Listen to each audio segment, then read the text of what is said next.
Hello and welcome to a special edition of All Things Aviation and Aerospace. I'm Vince Mickens with the Private Air Media Group. From time to time, I have the privilege of interviewing an aviation industry icon who has trailblazed her way through an interesting and unique segment of our industry, which has a tendency to fly under the radar or be in the shadows of popularity, I like to say. My guest today, although a total rock star in our world of business and private aviation, who has deftly navigated and chartered her own pathway in the world of in-flight catering and all that goes with it, is a prime example, Paula Kraft. Paula, the founding partner of the DaVinci Inflight Training Institute, and without question, its fearless, energetic, and inspiring leader. Paula has been in the food business one way or another most of her life. Before DaVinci, Paula founded Tastefully Yours, which after nearly a half a century is still prospering. How much time do you have? Because I could spend half of the show just reading off Paula's wide array of accomplishments. So if you're watching or listening, get ready to take some notes and learn a lot from one of the, if not the best in business about what it takes to pursue and succeed as an in-flight caterer. Oh, and before I forget, by chance, if you're in Charlotte, North Carolina, yeah, I know, Charlotte, you just happen to be there. Next Monday or Tuesday, Paula, along with other corporate cabin crew member professionals, say that again real fast, will be speaking at the annual Sea Crew Cabin Crew Member Resource Exchange workshop. Paula will talk about such topics as enhancing the in-flight dining experience, preparing meals at 30,000 feet, and much more. For more details, go to seacrew.exchange. That's seacrew.exchange.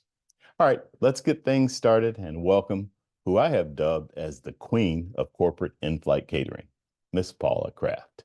Thank you. Glad to be here.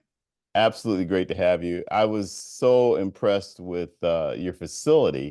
To me, it's world class. I've been to visit a few facilities, and yours is definitely one that stands out and is a great representation of our industry in terms of business and private aviation, and particularly what you guys offer there, which we're gonna talk about a little bit later. But what an amazing place. Well, thank you. I wanted to build something that was equal to the lifestyle a flight attendant has when flying on a private jet. I wanted a facility that would be a teaching experience. We've got white furniture, so now we've got a means we can teach them how to care for white leather on an airplane. So we have things here that resemble or equal to what is on a jet. So it's all part of the experience in training them. Wow, that's really great. So you're already thinking ahead in terms of even your facility there. It's like, well, we've got to show them how to do certain things. So why not set this up for everything that they're experiencing, even the furniture where they sit. So that's pretty neat. Well, the school I founded based on the Montessori style of learning. So I wanted an environment that engaged all your senses and was open to experimentation for people to make mistakes and learn from those mistakes. So even our snack bars are set up for a flight attendant to learn how it personally feels to be a passenger that has a request and you go out of your way to do it. So we put a little list up, anything they want during their training week, we provide it for them. So we'll go out and buy a special granola bar or a special beverage that they want, because we want them to have the experience to remember that that extra effort, even when they're tired, is making someone feel good. So then they've got that emotion that they can attach to going shopping at midnight for somebody. Yeah. Listen, let's talk a minute about your background in terms of, let me just ask you, where are you originally from? Originally, I was born in New York. We moved to Tampa, Florida when I was very young. Okay, I have to interrupt you because yeah, you just can't say New York. What part of New York were you born in? Believe it or not, Bronxville, New York. Okay. And so when we moved to Florida, I think I got that Southern accent when we moved to Atlanta, and I was in, 7 or 8 years old. So I grew up in Atlanta. Oh, you did. Okay. Yeah. So my dad was with an oil company and he had jobs posting all over the world. So we traveled a lot. Our longest stay was in Atlanta. And when they moved, I stayed. So Okay. But for a while, you were almost like what they call a military brat, just in in the corporate very world close, with very your dad close. moving all over the place. Right. So, there's a lot to cover and talk about, but one of the things that really intrigued me was the aviation lineage that you have in your family, It's kind which of is really crazy. interesting because when we talk later about your path and everything, it didn't necessarily follow that, but then again, it did. Yeah. I come from a long line of aviators. I think I'm about the only one in the family without a pilot's license.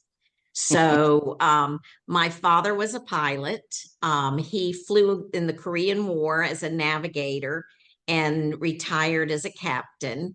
And then my mother has a sister, and she married and one of her brothers were both aviators.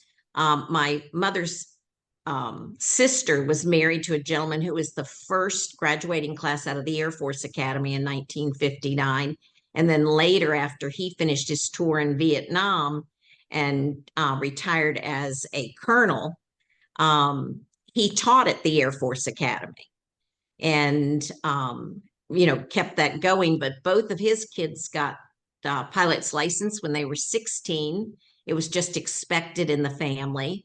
And then my mother had another brother who, as a child, I can remember going to Wichita, and it was a silver chrome airplane that had people that just came to look at it. I don't remember what it was, but it was supposedly special. But he loved getting up in the morning and greeting the guys, the pilots at the coffee shop. And, that was his life, polishing his plane and flying with all the fellow guys there.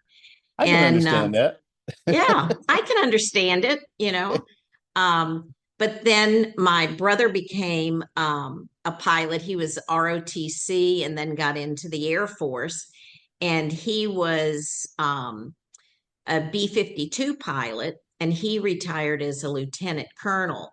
But he flew out of the SAC bases.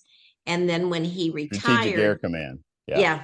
So when he retired from that, he went up north and he had a very top secret job, was not allowed to tell anyone what he was working on. And after it was all done, it was part of the Desert Storm night vision battles where they could watch the camera because he was a physicist with his college degree. So he worked on the development of that night vision battlefield. Wow.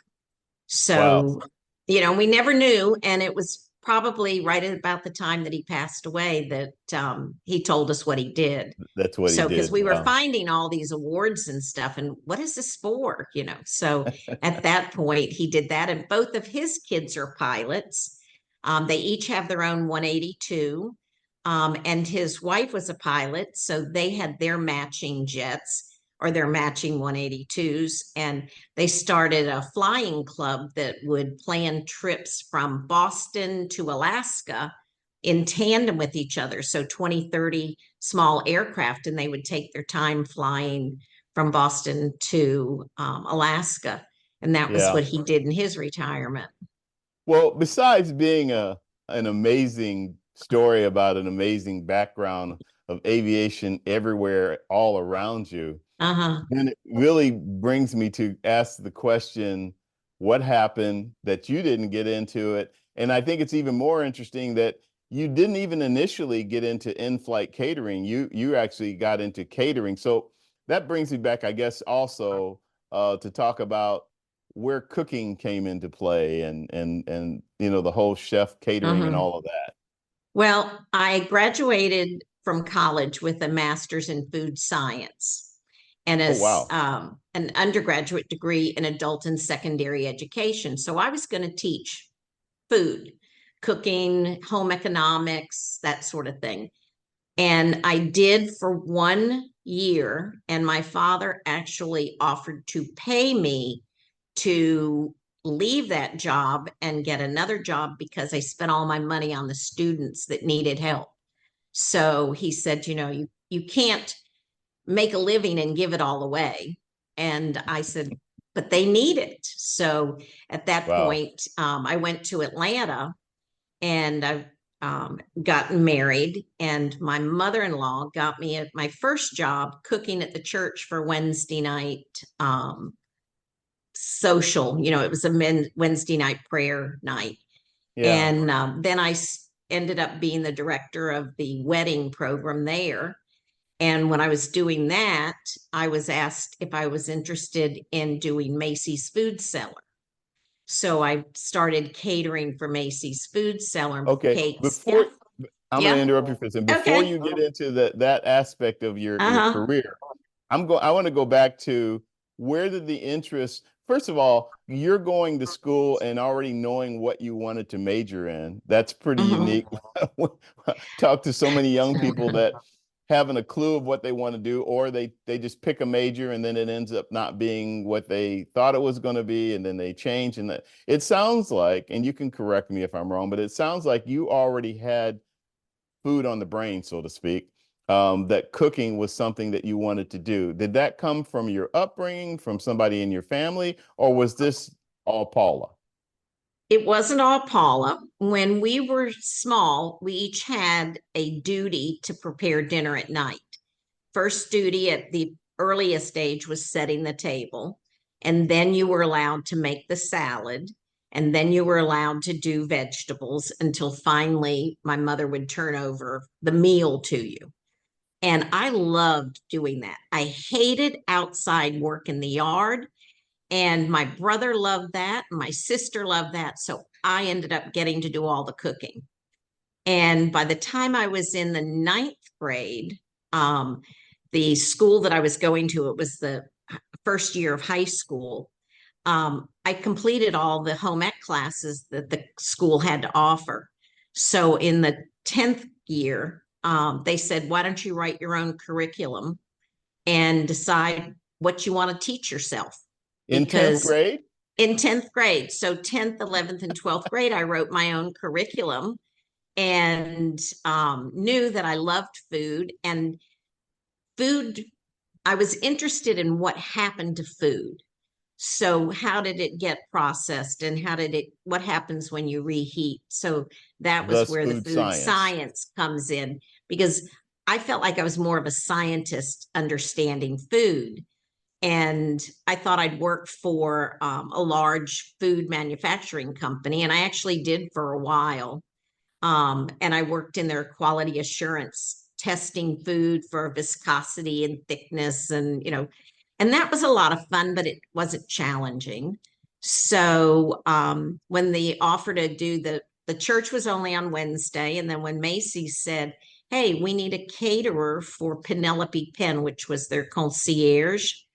And we need someone to provide pastries and soups and entrees to the food cellar. I said, sure, why not?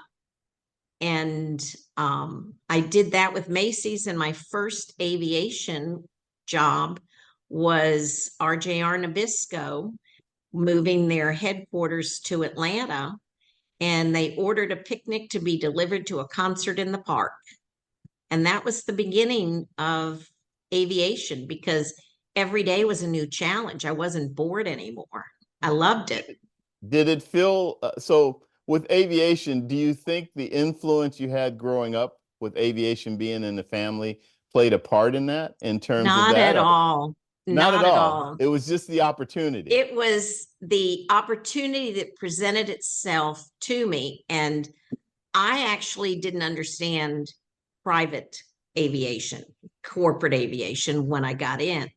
When I was asked to do my first tasting at Nabisco, I went out with catering in boxes that wouldn't fit through the aircraft door. So it was one of those things. I expected a Delta-sized jet. I didn't expect Gulfstreams and Falcons and Hawkers. So the two women that ran that flight department, one was Linda Galvin, the other Shirley Mancini, they took me under their wing and they taught me everything they knew about aviation catering, portion sizes.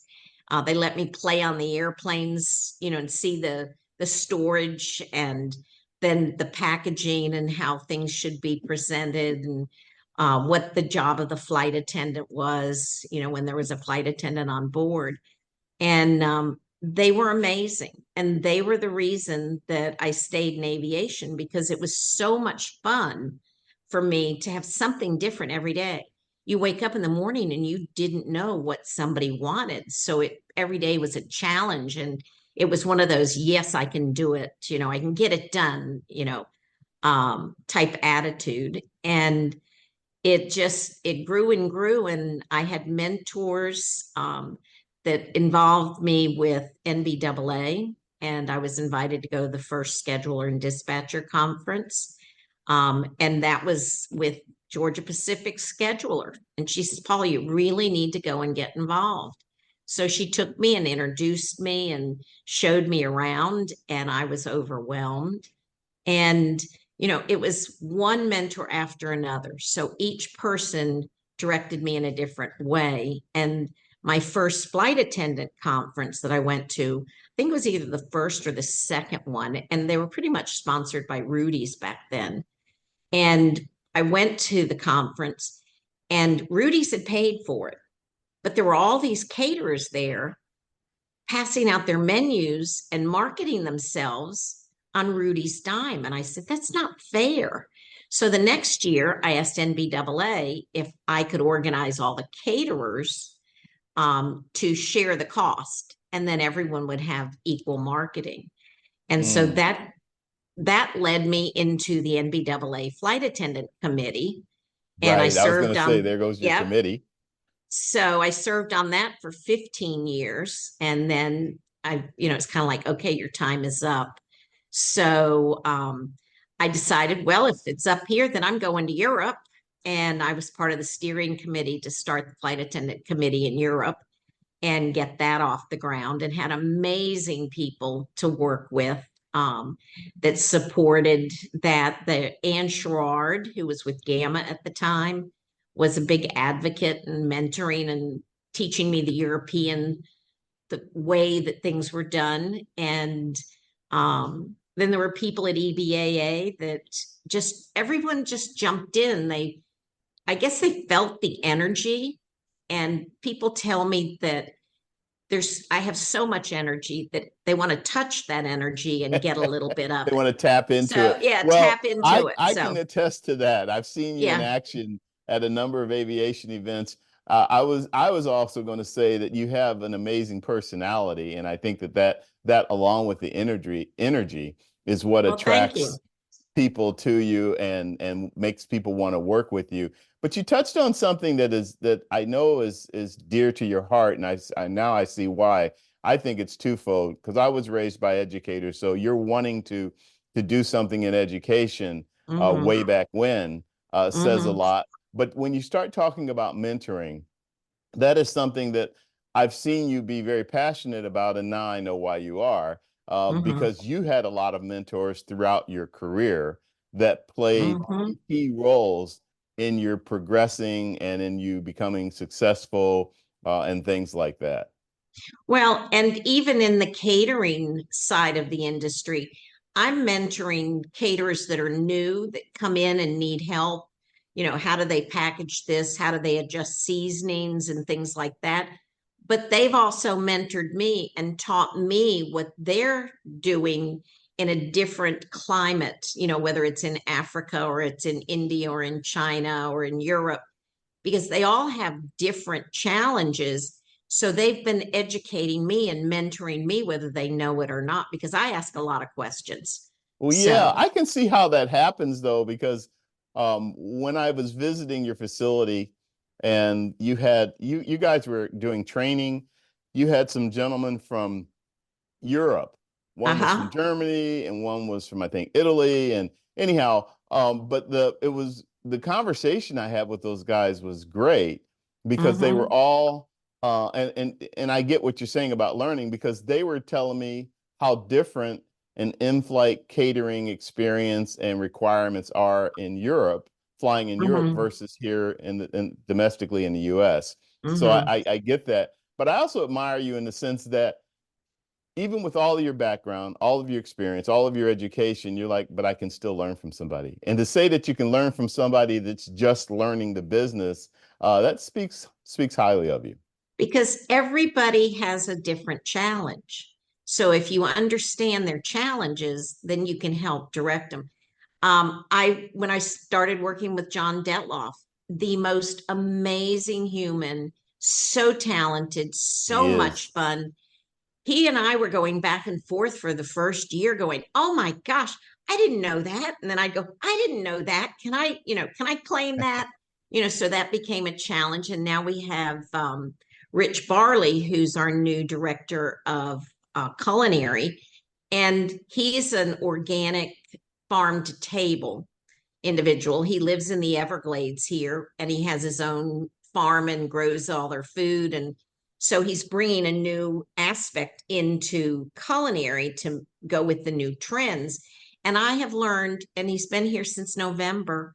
I cannot tell you how many things I've learned that he has taught me that I didn't know about sustainability. Wow. So, you So know, that's on your I radar don't think now. I'll ever get too old to learn. At least I, I hope not. No, you and me both. I totally agree with you on that.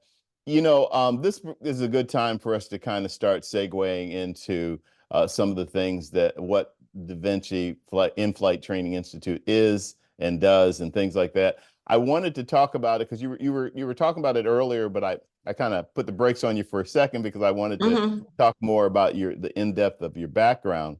But when you started uh, um, Da your Vinci. catering, Oh, no, tastefully yours. Tastefully Yours. Thank you. When you started Yes. Tastefully Yours, and then that kind of morphed into an opportunity to start DaVinci. Can you tell us that story? How did that all transpire?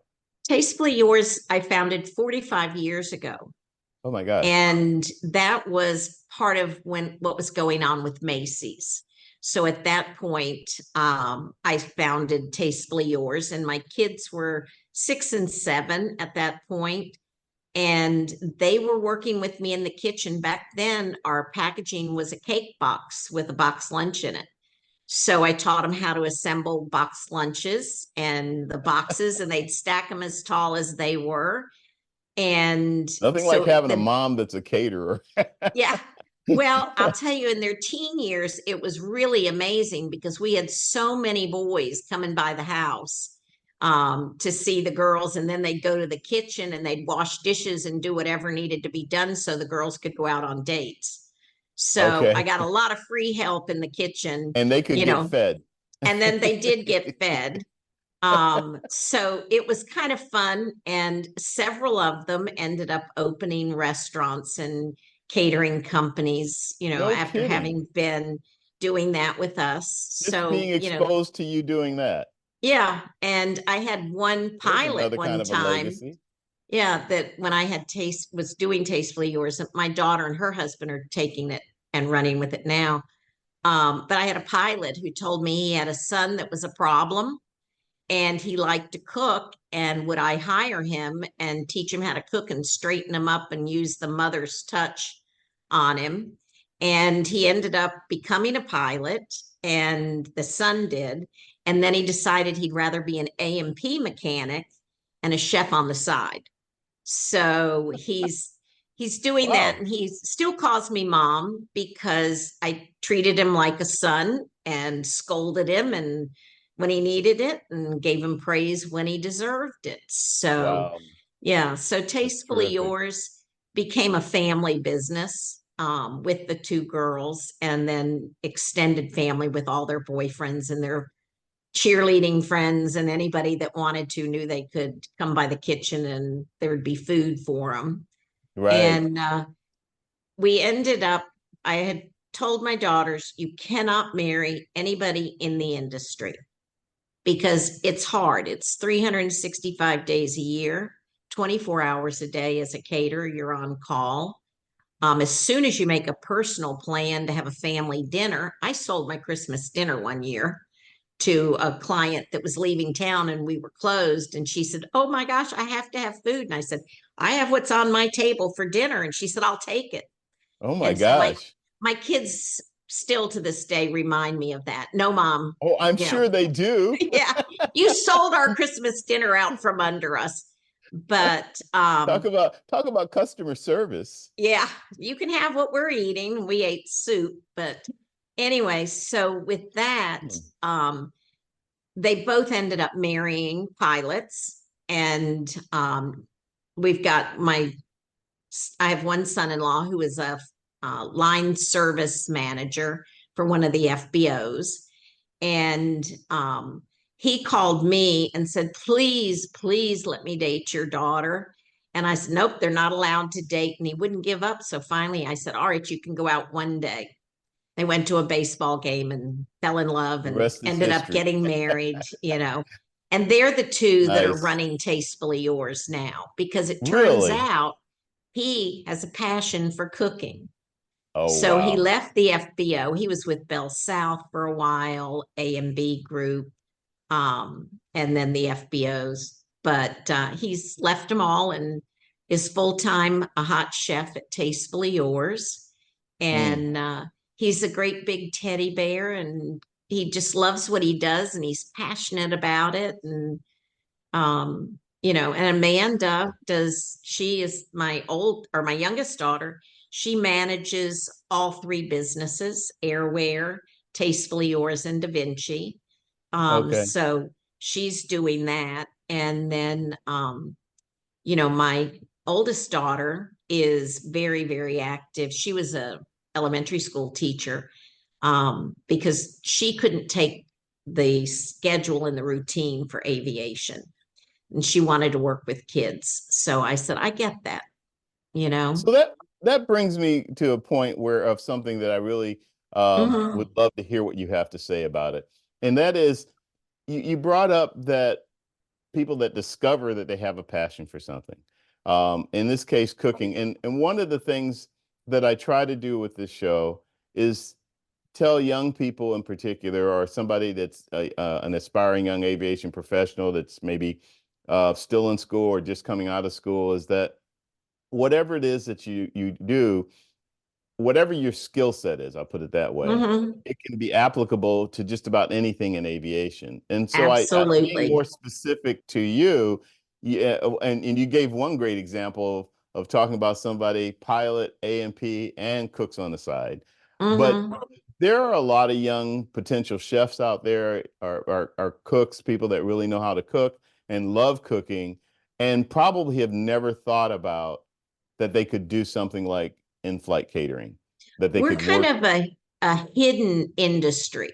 Yes, So, and exactly my I'm point. very excited to be now connected with several universities and school systems that have culinary programs, to be able to go and teach aviation cooking. So the seasoning changes that you have to make to adjust for altitude, the importance of colors and textures, and how to Back to keep your food vegetables. science. Yes. So, and it all rolled around, and all the different things I've done. I was a food stylist for magazines and TV for 20 years while I was catering. And the techniques that I learned from photographers, I'm teaching now in the culinary classes for the students to learn how to photograph the food they're preparing, because there's nothing worse now when they are asked for a portfolio to have a snapshot that you don't see any definition in the food. So part of what I do is I show them how to use their camera and their different lighting on their cell phone to photograph, so their portfolios will be better when they're doing a job search.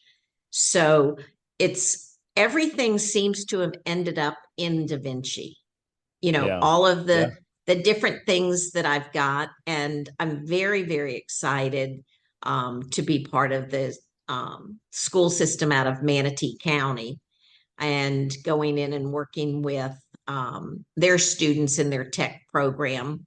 And we've also been offered to do internships for GEDs and technical school, having them work at DaVinci to prepare catering orders, or at Tastefully Yours, so that they know how to do the job, because there's so many companies that are desperate to find somebody that is passionate and knows aviation. So There you go. it takes a long time to retrain a chef that's not got any aviation knowledge or skill to Sure. be a really amazing chef for an aircraft. Well, and you make a great point, because there's altitude consideration, there's cultural consideration, Mhm. depending on the country and things like that. And then there's the prep and the well, listen to me telling you, but anyhow, I'm Mhm. making a No, point for the and you're audience. exactly right. You're exactly But right. all of those things, I've been to a couple of your education sessions, Uh-huh. and I do that pop in for a little bit and then move on to check out something else. Uh, Mhm. but I got stuck in yours because I was like, wow, this is fascinating. Just looking at how you and some of your staff were teaching, um, the up and coming or corporate flight attendants that want to know a little bit more to expand their ability on their job, to know about things like catering and that type of Mhm. thing. And it was very fascinating to see all of that take place. But to your point, I think it's also really great that someone like you and like DaVinci can offer this kind of training to the next great caterer, in-flight caterer, and things like that, Mhm. and give them that aviation experience. I didn't want to jump all around, but because you brought it up, I'm going to jump to DaVinci for a minute, because one of the things that really I loved was, I'm a pilot, so simulators are one thing, flight simulators, but seeing a cabin simulator, which is what I'll call it, you may have another name Yeah. for it. I was We like, call well, it that's the pretty open cool. concept. Yeah. Yeah. So you have two of them there at the school Mhm. for two different kinds of aircraft. And I just thought, well, that's as real of an environment as you can give without actually being on an aircraft itself. Mhm. Tell us about that. Well, that's one of my Montessori things that I've brought in. I want their training where they actually learn to prepare and serve a meal in the confines of an aircraft galley. So our legacy is a very small galley. And when we go through initial training, we put them in there to prepare meals and serve their classmates. So everybody prepares and serves. And then how do you clean up? How do you keep organized? What's your time management so everything comes out at the right time? And then the open concept, we do table service. And I think the biggest shock for me on that part of the training was flight attendants that have been flying for 20, 25 years, 10 years, didn't really understand how to set a table properly. Where the silverware goes, or where the glassware goes, or why you put the salt and pepper shakers to the right or in the center, what pieces of utensils are needed in glassware, and clearing it, open hand service, the use when they're doing table linens, a multan, which is like a pillowcase that you slide over a tray table, that, or not a tray table, but a side table, and the tablecloth is laid on top of this pillowcase, and then you remove it with ever having any crumbs or dust getting on the carpet, because we teach them is how important it is to protect the passenger's asset. This is their investment, and damage to the carpet, to the tables, putting a hot glass or bowl down without any precaution. So they're learning all of that in that table service routine. And then we have mock service where they prepare a meal for their flight, which may have 5 to 8 people that they have to prepare a meal, plate it, serve it, and make sure that it goes out hot. So there's a lot of food that goes through. We prepare about 40 different recipes in the Culinary Elite class every week, and they have to plate them all. So it gives them a lot of experience in handling that environment. Now, in the new facility, we also use the Embraer for smoke training and CPR training, so that they have to get down in the environment. What happens if you can't get the passenger out of the seat? How do you do CPR or first aid to a passenger that's sitting? And how do you lay them back? How do you get them out of the seat and onto the floor? And it's in an environment that is similar to and generally smaller than what they'll actually have. So, and it's a lot of fun, and we scream and we yell and we holler all kinds of things.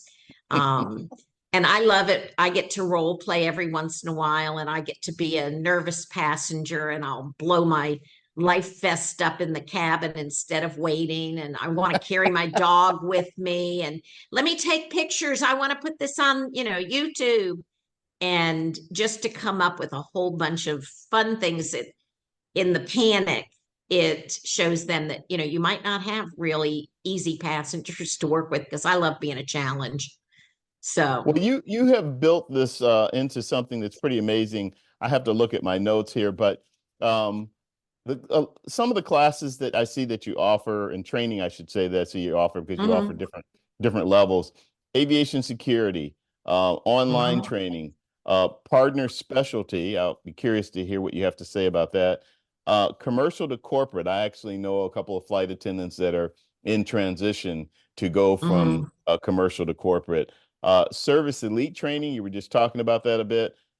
Sommelier, lead flight attendant leadership course, the Butler course, that's one of your newer ones, I think. A British Butler Institute training. And that class, we just released it, and it is almost sold out. Just that quickly. That quick. Just like, well, our culinary classes through the summer sold out until September. But that to have a brand new class sell out that fast, with a waiting list, it's impressive for me. I just think, wow. But I think we partnered with a good company that is familiar. The course is designed just for aviation. So it's geared to the environment, to things that happen, what happens to wine, your taste of wine at altitude, pressurization, that sort of stuff. The Culinary Elite, it's everything from the basics, working with placing an order, planning menus, working with your caterer. How do you get what you order from a caterer? You've got to learn to speak the language. So we go through how to place an order, and how are you going to reheat? What kind of packaging will you need? What'll be leak proof? That sort of stuff. To lots and lots of plating and lots of eating. And everything, the recipes that we adapt them for the aircraft. So we do a panna cotta in the microwave. So it's something that can be done on board in a hurry and ready in 30 minutes by chilling it in your Gasper drawer. And it's made with sugar packets and a thing of creamer. So where did this come from in terms of DaVinci? How did it come about? Well, I retired from Tastefully Yours, and I wasn't ready to stop.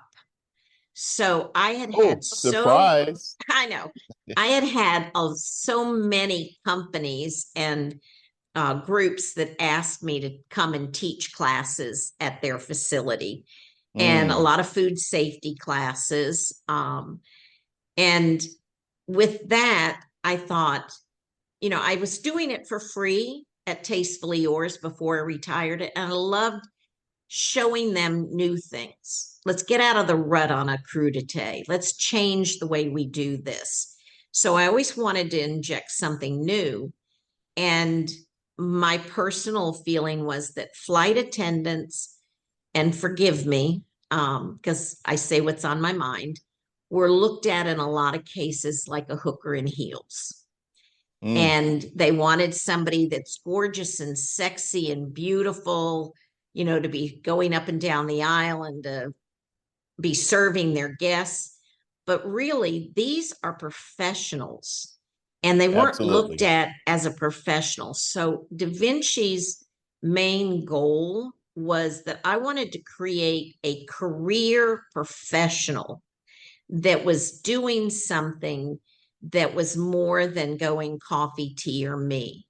I wanted to give them the skills that they would feel on equal level to a pilot or an AMP or a flight tech, that they had had proper training to be a professional. It wasn't something that you just kind of showed up. And believe me, in my early years, I'd have people come to me and say, the owner met this girl and he wants her to be his flight attendant tomorrow. Can you train her?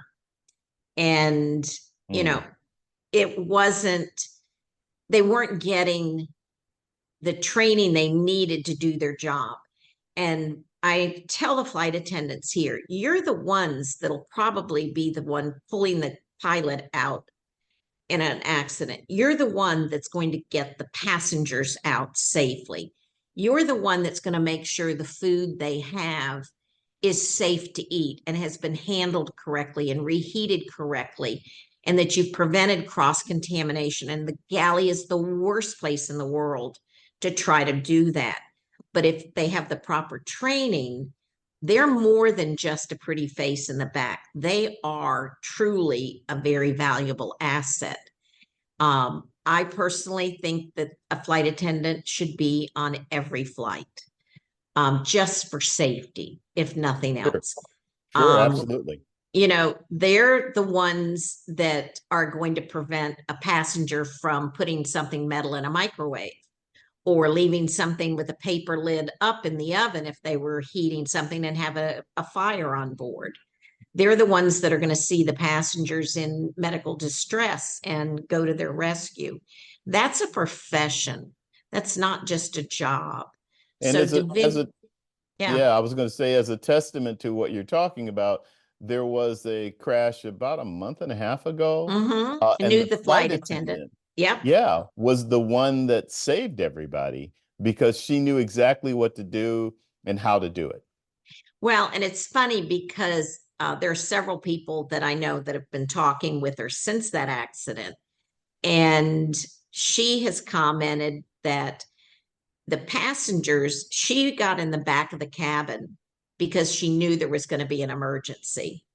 And that the passengers then had to pull their cell phones out to light the exit door enough that they could see through the smoke to find the handle to remove that door. And I know since that accident, there are several large companies and fractionals that now have that in their training. It was not an approved exit because of the height from the ground. But in the event that you have no other exit out, it has now become something that An flight alternate attendants are exit, being trained emergency on, exit. Yeah, which, sure. I think she made a huge, huge change for the industry and opened people's eyes to the need of a cabin attendant, and Yeah, not and the just somebody importance serving, that is safety trained. So and the sorry, I get importance off of my all. box. Yeah, no, no, not at all. And the importance of all that you guys do there and why you do it, and how it affects people. Quick, because I have a couple other things, and we're gonna run Okay. out of time in a bit. But in terms of your facilities there, tell us a little bit more about it. We talked about what the cabin simulators, I call them. What Mm-hmm. what's the name you called them? Open concept is the one Okay, that you sit outside, you can watch what's going on inside. And got then you. the legacy is the Embraer, that's the closed concept. And Embraer actually gave that to me. It was sitting on a ramp in Melbourne. They said, if you want it, you got to get it out of here. And I called a couple pilots I knew who knew aircraft choppers, and I had that thing towed to Florida or down here to Fort Lauderdale the next day. So There you it go. took me 3 years to get enough money to fix it, but it's up and running and we love it. So Yeah, and then you have silverware, diningware. You have the classrooms where you can teach Mhm. actual techniques for cooking and things like that. Right. So we have the You cover culinary everything. lab. Yeah, we have a culinary Culinary lab. lab. There you go. And I call it a lab because aviation catering is a science. It's not as much the traditional method of cooking. It's got more to it. When you package something, you have to consider pressurization. So, what is going to explode? What's going to pop? What will travel well and be handled and shuffled around without breaking, leaking, that sort of stuff, because then you have cross contamination issues. So, we do a lot of cooking in there, plating, as well as how to work with a caterer.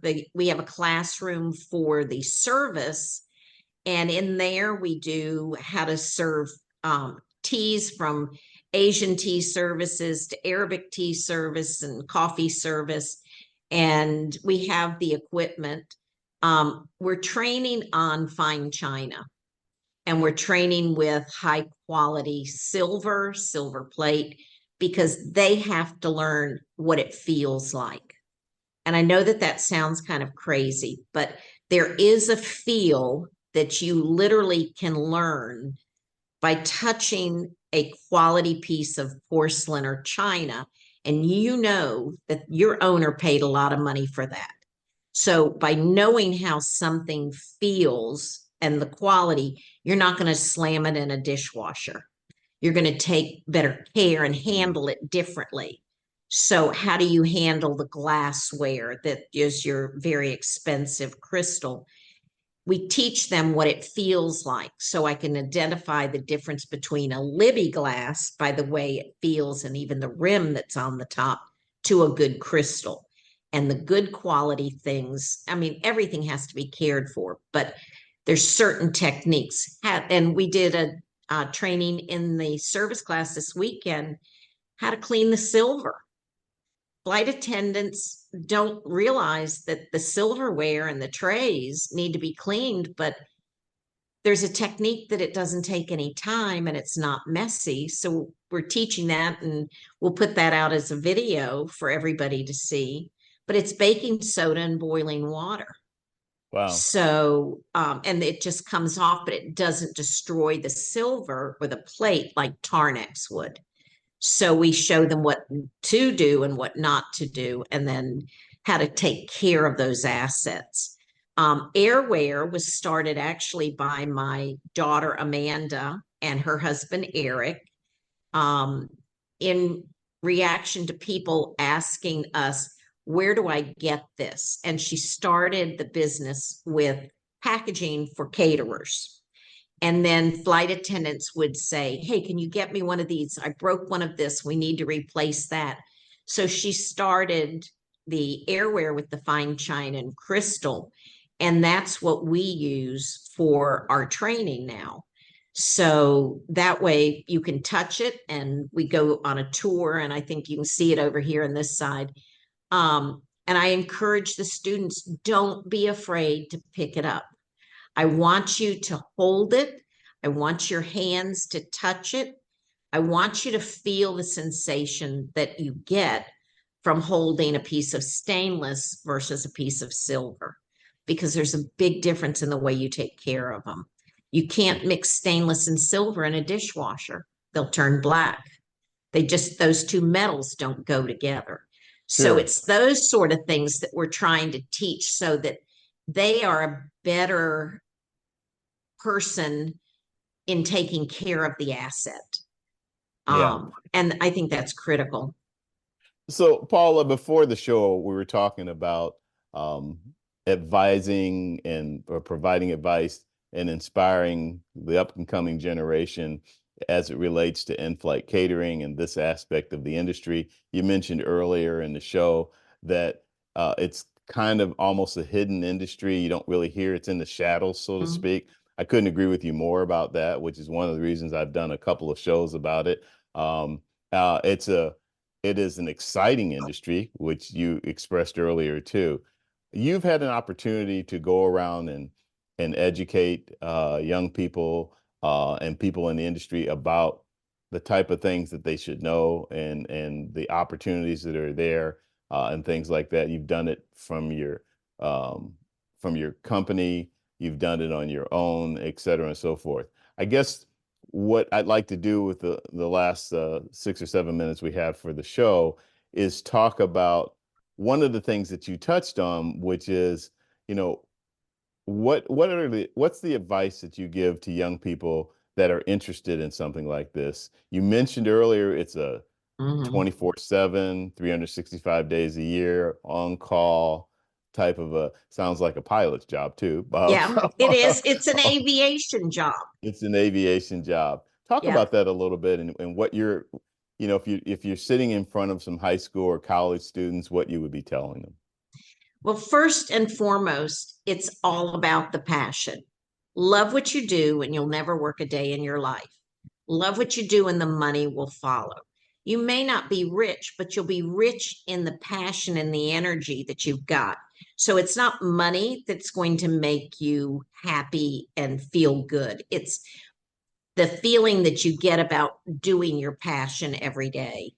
That's the main goal. But in the industry, there's such a huge change going on with, I'd call it the older regime retiring, and we've got this new wave of flight attendants and flight techs that are coming in that have grown up in the technology era. They've grown up in the era where you can go on Google and have something done, and you get your food delivered, and all you do is make a phone call or go to an app. But what they forget is they're going and they want things in an instant. Most of the time, and I'd say 99% of the time, the quality doesn't happen in an instant. So the flight attendants, if they're ordering because it's easier or because they think that they don't have enough time, and that's time management, to plate something, they'll order 15 passengers and they've got 3 legs. They'll order 15 pre-plated snack plates for each leg. So now you have 45 plates that they have to store, but they don't have to do anything but unwrap them and put them out. But they've never learned by doing that how to plate in the event that that doesn't happen.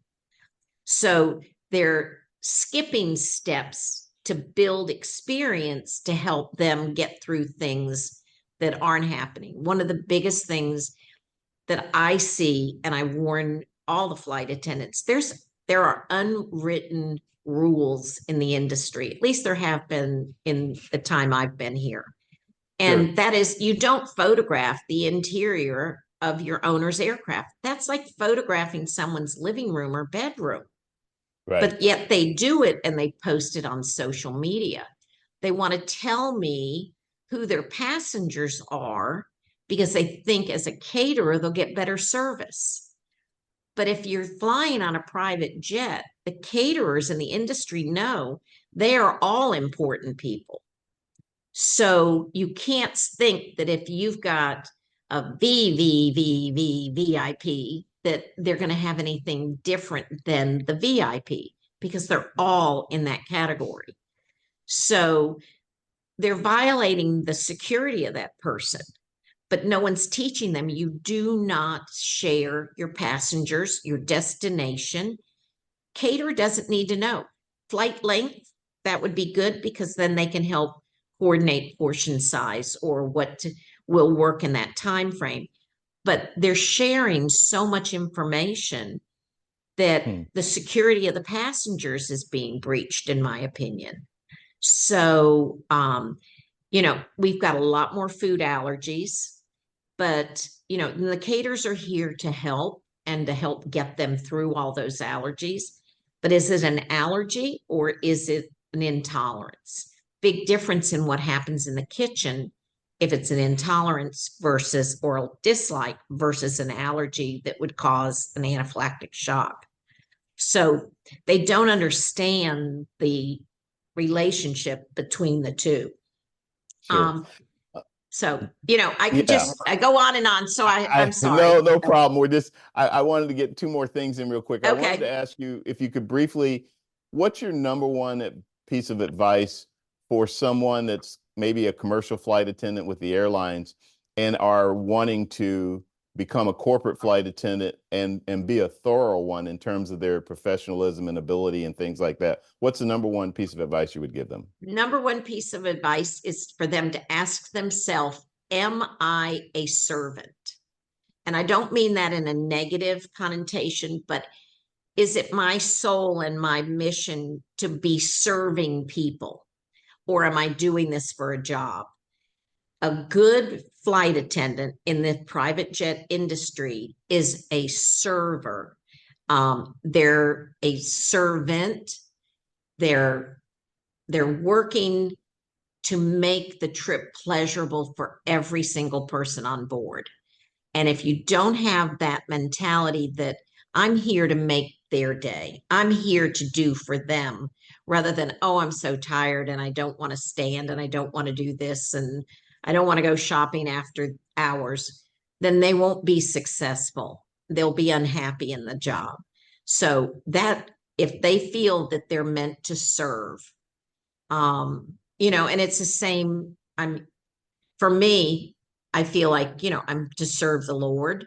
Well, I'm to serve the people as well. So it's the same type of feeling. Sure. So, And to close things out, for a young person in middle high school, maybe they're in college, but the younger person that really loves cooking, is a really good cook, maybe they learned from their mom and dad or mhm. grandparents or whatever the case may be, but they just love cooking. And all of a sudden they hear, oh, I could do in-flight catering. What's the one piece of advice you would give them to start pursuing a career in this area? Super easy. Go to a kitchen and offer to wash dishes. As crazy as that sounds, they'll get a job washing dishes. But in the meantime, the chefs and the cooks in the kitchen will start teaching them what they need to know. And within a year, 6 months, depending on how much they want to learn, they'll learn it. And then they got paid doing it. So then they can take it to the next level. But just go to an aviation caterer, check the FBOs at the airport, get all the aviation caterers in that city near where they are, and go knock on the door and say, can I wash dishes? I Yeah, can't tell you how many of my dishwashers at Tastefully Yours have become sous chefs in our kitchen. yeah. Well, and you're talking about paying your dues, bottom Yeah, line. yeah, That's something that kind of resonates sometimes with this generation, this yeah, newest not generation. very often. And yes, exactly. I'm trying to be nice about it, but it doesn't always register with them. But point taken. And you're saying really learn every aspect of it, which is I've heard more than once in just about every, and I feel that way too. Learn every aspect of whatever it is that you're interested in. Because the more you Mhm, know, the more the better you'll do, the more you'll grow, the opportunities that will open up for you and things like that. mhm. And I So will say in the end, Joe sure, D'Amato, who is with NBAA, sure. created a video for careers in aviation. And it's open for viewing in schools, aviation clubs, science museums, wherever they're having kids and have aviation programs, aviation clubs, middle school, elementary school, any of that, it's free. And I don't think NBAA, last I heard, was not charging for it, but it's a great way to get something else in that career field. So it shows how many hundreds and hundreds of jobs there are. Yeah, I believe it. I think it's accessible, even if you're not a member, although they have junior memberships that are available there too for Mhm. NBAA. For those who don't know, the National Business Aviation Association. Any closing thoughts as we wrap this up? I just want to thank you for letting me tell you all about my passion and what I love to do and giving me the opportunity to share. Well, it's So, been an absolute honor and pleasure and privilege to have you one-on-one to talk about your career, your background, which is even more extensive than I knew, even with my research. I was like, wow. And the tie-in with aviation and the success of DaVinci. It's really been a pleasure to talk with you about it. So thank you very much Thank for being on you. the show. I appreciate it. Thank you. Absolutely. Well, that about wraps things up for all things aviation and aerospace. It's been a pleasure to have Paula Kraft, again, the founding partner for DaVinci Inflight Training Institute. And before that, which I didn't know, for 40 years of, of Tastefully Yours Catering, and all the other things that she's done. It's been a great conversation. I hope that you as an audience learned some things from it. I know I did, and look forward to seeing you guys again. All Things Aviation and Aerospace is a production of Private Air Media Group. It is available on YouTube, Facebook, and LinkedIn. It will also be available as a podcast on Apple, Spotify, or wherever you get your podcast from. And until next time, thanks for joining us, and take care.